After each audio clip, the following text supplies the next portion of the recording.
All right. Let's watch this now. I still cannot believe this is happening in my country, because every day we have hundreds of people dead. We have children dying on the streets, in the children's hospital, in orphanages. They're shooting vacuum bombs at preschool. It's just impossible to imagine, something that was impossible to imagine a week ago. Nobody believed that this could have happened in the center of Europe. And the only thing we keep begging as the country who gave up its nuclear weapon, who signed all the treaties. Big mistake, by the way. On all fronts, signing treaties, fuck it, adding that to the HasanAbi doctrine as well. For nation building, okay, for nation building, don't sign treaties either. Who was totally... You don't know what they're doing. You're a small country. Don't let them fucking sign. Those treaties ain't gonna be good for you. Protected by the international treaties and the collective defense, and is now... Never give up the nukes. Don't sign treaties. Under the shell fire, under the rockets, under the missiles, all we keep asking is help protect our sky. You've heard what Mikhailo was saying previously about the no-fly zone. The no-fly zone means that we can protect our civilian population. We can fight on the ground. We can fight with the tanks. We will go bare-handed, but we will stop them. But it's really difficult for us with the airspace open when we have tons of their helicopters, of their jets coming and just shooting our children, shooting our women, shooting our residential areas. And every time I keep talking about this on the Hill, I get this feeling that, well, we know we don't want to go with Russia into war. Well, I'm sorry, but this is Vladimir Putin who decides whether he goes into war or not. If he wants to go into war, he will. And the only thing I'm asking every politician here, because facts. I think people had made up their mind. I've seen thousands, hundreds of thousands of people in the streets in every city. In Berlin, 100,000 people who persuaded their government to make a step towards SWIFT, towards stronger sanctions. And the only thing I keep asking the politicians is, where is the red line? Tell me what else you have to see on your TVs to help us with the sky, to help us protect our children. If you want to see the second election... Okay, this part about that she just like... Look, I don't fault Ukrainians for having this take, because why the fuck wouldn't you? You're literally dying, you know what I mean? Like, if you're dying, then who gives a shit if other people die with you, you know what I mean? If your people are dying and you're desperate, you're gonna say stuff like this. I do, however, absolutely fault dumbass American Westerners who are like, we should do a no-fly zone immediately. It's like, shut the fuck up, dumbass. You don't want that smoke. You don't know what the fuck that smoke is. Okay? You don't know what the fuck you are asking for. She's desperate. That's why she's asking for this. If she wasn't, she wouldn't be. World War III kick. Okay.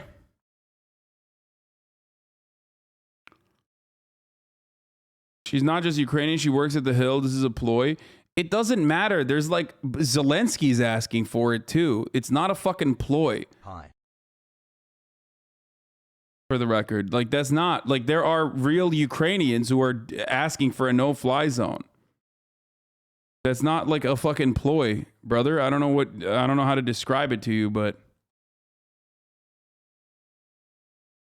Putin needs to cut this shit out so we get more Elden Ring. It's totally understandable that they want this. Why the fuck wouldn't they want it? They're dying. Aleppo? If you want to see Ukraine being totally burned down to ashes, tell us that. I've heard about 500,000 people in Syria, so tell us honestly that we are not going to do anything, that democracy is going down and the tyranny is going to win. Because if Putin wins in Ukraine, that means that the whole world, the whole Western world, was not able to protect a single democratic country that has been in a lot of alliances, that has been in a lot of international treaties, and has been doing its job pretty good, and we've proved that the whole... Okay, she's right, by the way. Like, Ukraine has been a good old boy to the West from the jump. This is what I mean when I talk about how, like, the Western obligations on Ukraine have not been fulfilled because they were never intended to be fulfilled. They were lies, because they literally have done everything that the West asked of them.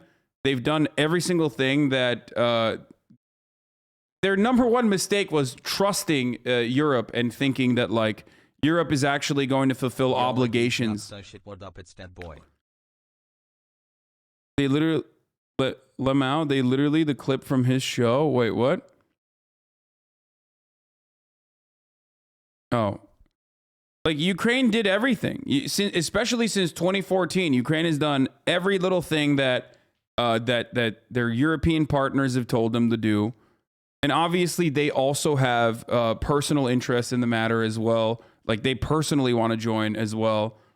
And part of the reason is because they were always fearful of Russia doing what Russia is doing currently. Part of it is also because they were getting goaded by European allies and giving them promises that they were never going to fulfill.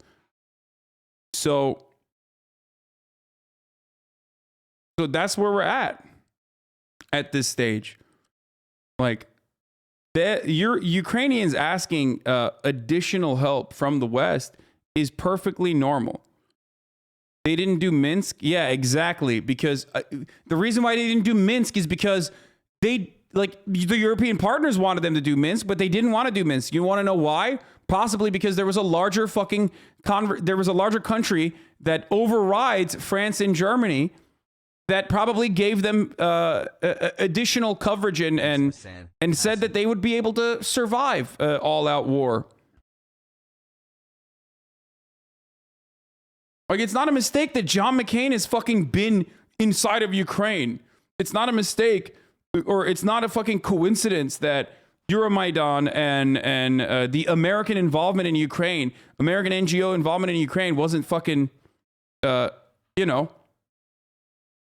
meaningful.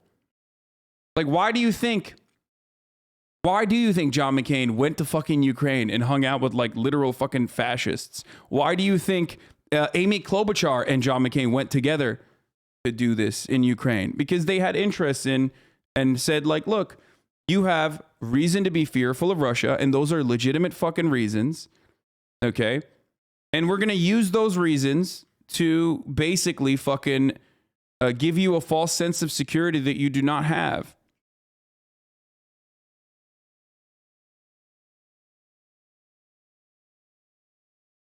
Everyone I don't like is a fascist. God damn you, people are disgusting. What would be your metric? Oh my God, this dude's name is literally the Dixie Defender.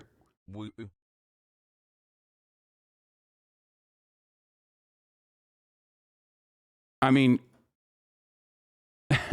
I was going to respond to it, and then I realized his name is just Dixie Defender.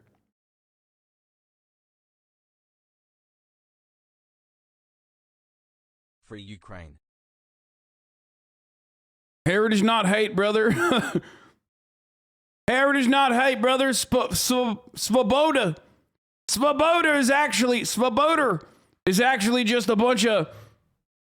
bunch of Ukrainians that love their country, brother. Get the fuck out of here, okay?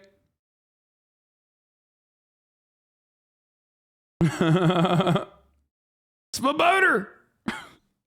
I can't even say it right. Listen, I don't know. They seem wide enough to me, okay? They seem wide enough to me over there. And I think the Russian government's a bunch of commies.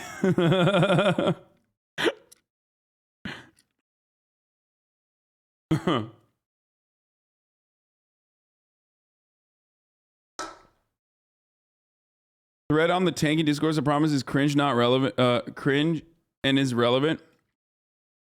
Glad the poorly defined, powerful Marxist-Leninists have so much power and influence over policy, and Demon Hours Twitter are finally being held accountable. It's a brave and noble journalistic undertaking that shows nuance and depth and understanding of an unorganized group. Don't be a tanky pseudo-leftist. I wonder why The Intercept wrote an article like this. I mean, Pierre Omidyar would never have an interest in Ukraine, right? Pierre Omidyar, the owner of The Intercept and First Look Media, has never dumped, almost millions of fucking dollars into NGOs in Ukraine. That would be crazy if... 10 months of subs, but been here for years. Keep up the work, Hans. Look, I got homies at The Intercept. I love The Intercept. I don't know who wrote this article, but,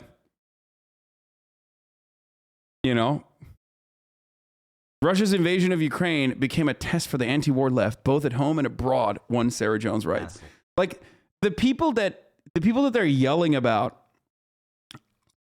these fucking weirdos, like they're writing about, are literally like 3 people on the internet, okay? There's a reason why they don't mention me in these fucking articles. Or maybe they do, I don't know. But like, most of the people have an attitude similar to mine, if you're talking about like the tankies or whatever the fuck, which is anti-imperialism. But beyond that, like Russia's war crimes are also need to be acknowledged, okay?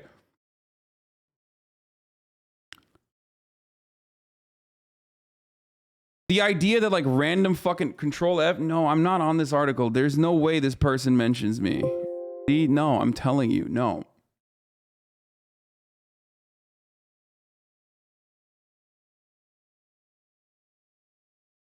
The argument you're making, you need to make to yourself when you get really hurt by shitter chatters. I know. But the difference is they're coming into my fucking space and yelling regularly and routinely. Versus like most of these other people are just like literally yelling in their own fucking spaces, and that sphere of influence is nothing.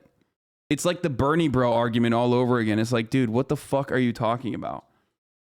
They're literally writing about r/Gen Z dong user Lamau. That's what I mean. It's like, what the fuck?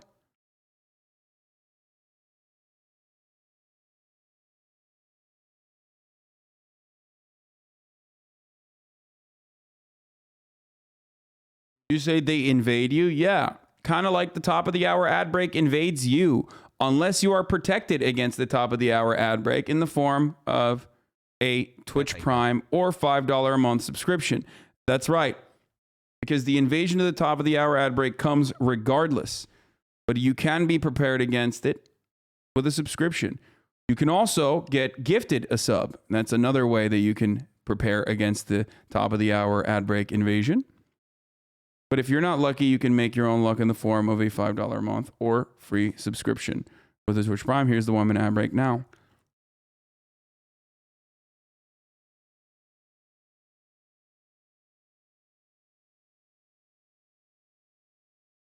Pogo.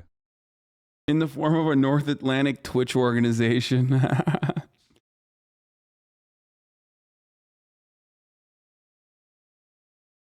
I'm telling you, we are at the essential worker stage where we know that something needs to be done, but we don't really want to do anything about it besides changing our Twitter handle. Yeah, but the alternative is like, you know, other countries have done things to help their essential workers, and we could have done things to help our essential workers, but we didn't because capitalism. But in this situation, the alternative is nuclear holocaust, and that is what's stopping people from, taking the necessary course of action that Twitter users have declared necessary and immediate. Anyway, I don't know if you guys saw this, but the HasanAbi doctrine, a guide for nation building. Rule number 1, get nukes. Rule number 2, do not give up your nukes. Rule number 3, if you're accused of having nukes, drop everything immediately and find some nukes. I think you have nukes. I need to find nukes fast.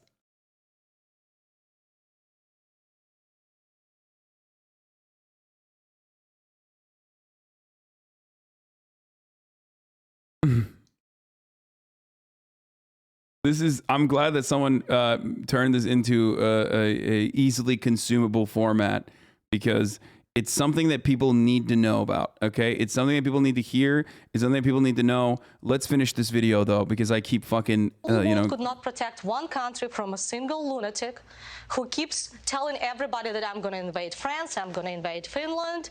What's next?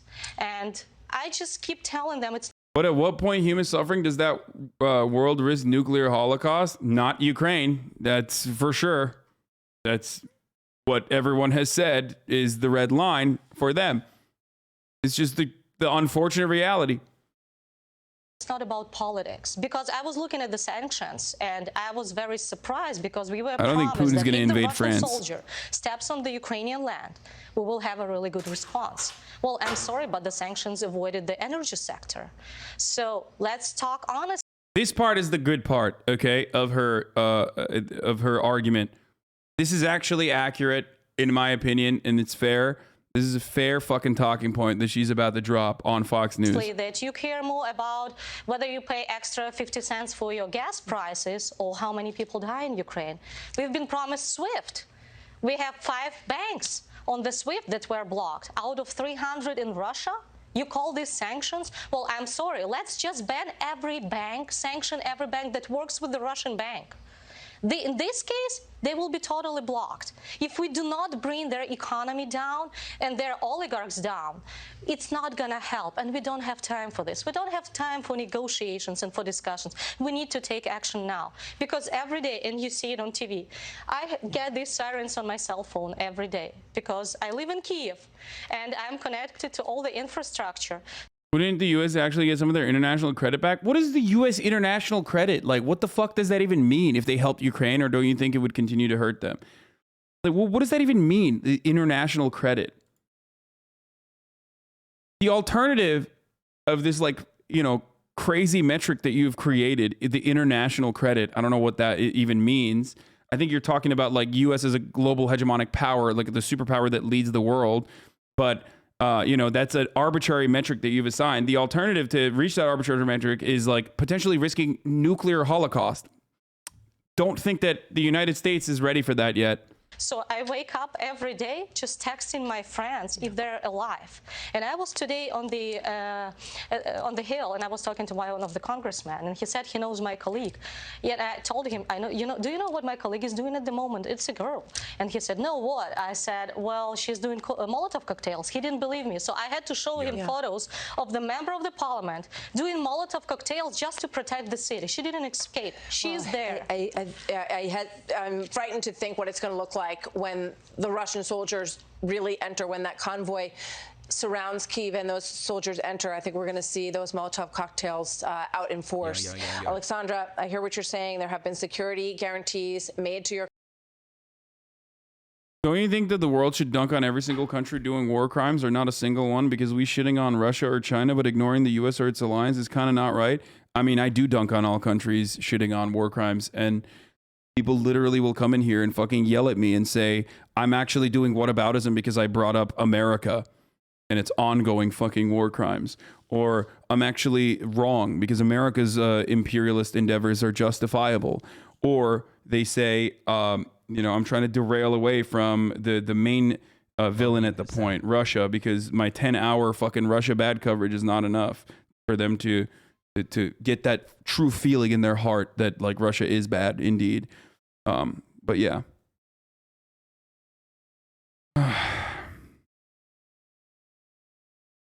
Interesting. Stanovaya says her source claims, what the fuck is this, dude?